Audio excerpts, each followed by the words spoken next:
Alright, I'm making videos a little faster now because I got a 3-day weekend right now from college, so I might make quite a few videos this weekend actually. I know they're not videos yet technically, but who cares? Alright, today we're going to take a look at the strong safety position. Okay, let's take a look at Seattle first. Right now, we've got a bit of a training camp battle at strong safety. I don't know how it's going so far, but I believe the favorite to start right now would be Brian Russell. We signed him to a pretty big contract out of Cleveland, entering his sixth year in the NFL. Spent 3 years with Minnesota, then 2 with Cleveland. Uh, let's see. He's known best for his 2003 season in which he had 9 interceptions.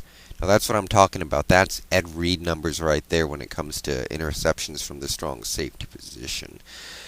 If he can be that kind of ball hawk again, that would just be fantastic. I'm excited about him because he has the capabilities of being a ball hawk. And if he can bring that to this defense, it would be the first time we've really had a ball hawk in a real ball hawk in quite a few years now. Last year, obviously, we didn't have anything closely resembling a ball hawk. Year before, we had Bulware who had 4 picks, I think, which is pretty good. Maybe 5. But if he can get back to 2003 form, and in fairness, that's the only year he's done anything worth note, really, that would just be fantastic. I'm definitely excited about this signing. And behind him, or possibly right next to him right now, you got Michael Bulware, 4th-year player. Florida State drafted him out of the second round in 2004. Played linebacker in college, has moved to strong safety in the pros. Had a really good first 2 years. 3 sacks, 9 picks, made all kinds of big plays in big situations. I liked him a lot. I think he's saved quite a few games for us in his first 2 seasons with big plays in major situations. But last year, he just started getting burned over and over by Torrey Holt, Vincent Jackson, I think twice. It was just nasty. He just kept getting burned. He was playing like a linebacker from the strong safety position, which is what I was hoping he was going to grow out of, but it just got a lot worse. So he got benched for Jordan Babineau, who came on at strong safety and proved he can't really tackle. So Bulware had to come back and get burned a couple times again. So it's a mental issue. So if he can work that out, great, maybe he can start because he's got great size, great speed, good instincts. He's a ball hawk, or at least the closest thing to a ball hawk we have. But I don't know how that's going to turn out. He might move to outside linebacker.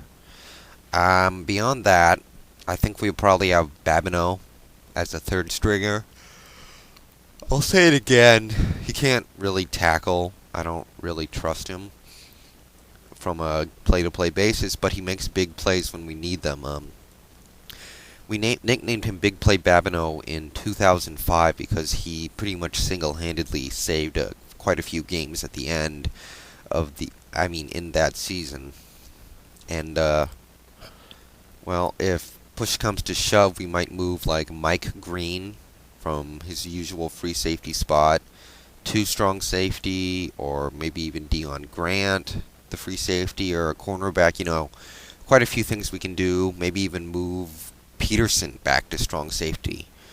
But yeah, that pretty much covers our situation in strong safety. I'm going to go ahead and give this spot a B because our current starter right now, I'm guessing, is going to be Brian Russell, who hasn't done anything to really dance about since 2003 when he had 9 picks, a sack, 95 tackles.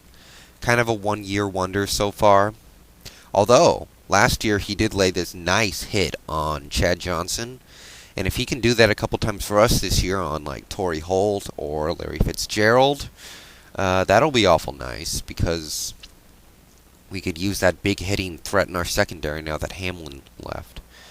I'm excited about what he could possibly bring because the chances are he's going to be an upgrade over Bulware, at least in terms of being able to protect against the deep ball, something Bulware had a lot of trouble with last year.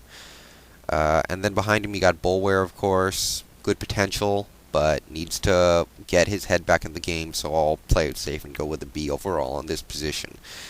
Now let's talk about some strong safeties around the league real quick. Now this is interchangeable, but traditionally the strong safety is the safety that will play in the box if there is a safety to play in the box. Sometimes he acts as an extra linebacker. He's also the safety that's most likely to blitz from the go up to the line and blitz from the safety spot, whatever. There are exceptions all over the place, of course, but that's the usual conception of a strong safety. Good example of this, I think the best strong safety in the league right now is probably Adrian Wilson in Arizona. Obviously, he's stuck on a bad team, so that never helps, but the guy can be a monster. In 2005, he had 8 sacks. I'm pretty sure that's a record for a strong safety, or a defensive back in general. 8 sacks. Last year, he had 5 sacks and 4 picks. He's 6 years into his career, and he's already got 16 sacks to 14 picks, so he's going to be an early entrant into the 2020 club. He's got this great vertical. He can cover, he can blitz, he can tackle. The only problem with his game is he's got a bit of an attitude problem. You know, so a strong safety is kind of like another one of those all-around defenders that you might expect to be able to blitz, tackle, play in the box, play a little bit of man-to-man or zone. It's an all-around position, sort of, well, both safety spots can be, I guess. Another example, Roy Williams in Dallas. He's been criticized for his inability to cover, but I think that's overplayed a little bit.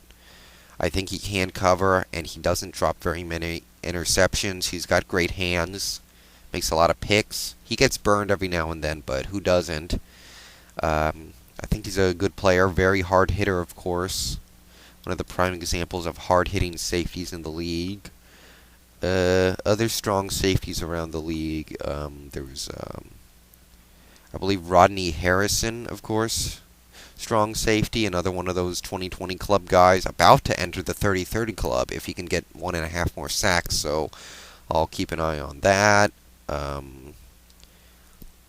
You know, it's tough because the position is interchangeable because you do have players like Rodney Harrison and Roy Williams.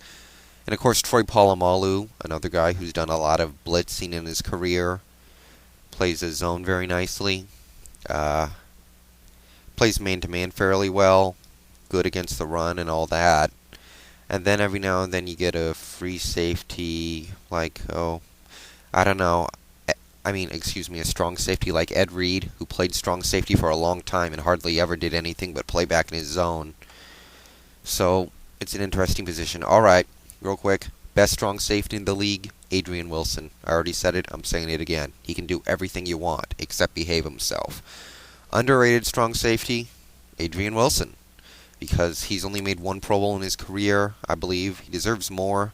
He's just stuck in a conference that features a lot of good safeties, and he keeps getting hidden behind all of them. Overrated strong safety. This is tough. This is really tough, but I'm going to go with Mike Brown on this one because, I don't know. I just think he's been overrated all through his career. He gets hurt way too much, isn't much of a blitzing guy, only 1 year with any real blitzing stats. He's pretty good in coverage, and he's not a bad player or anything, but he's fragile and brittle, and I just don't see what's so good about him. He doesn't seem to do anything particularly well. Okay, breakout strong safety of this year. Maybe Gabriel Wilson in New York. I like what he brings. He's got great speed. He's all over the field. He's done good so far in his career, but doesn't get a lot of credit. I think it's about time he got a little bit of credit. Okay, that's about all I can say about strong safeties. I'm just going to comment real quick on the Trent Green situation in Kansas City. If you're really not returning his calls, that is really, really bad on your part. Return his calls and get a trade done for a 5th rounder. He should be the 3rd quarterback on your depth chart right now, so just get rid of him because he's due to make $7.2 million or something this year. You can't afford that. Just get rid of him to Miami for a fifth rounder, please. Thank you.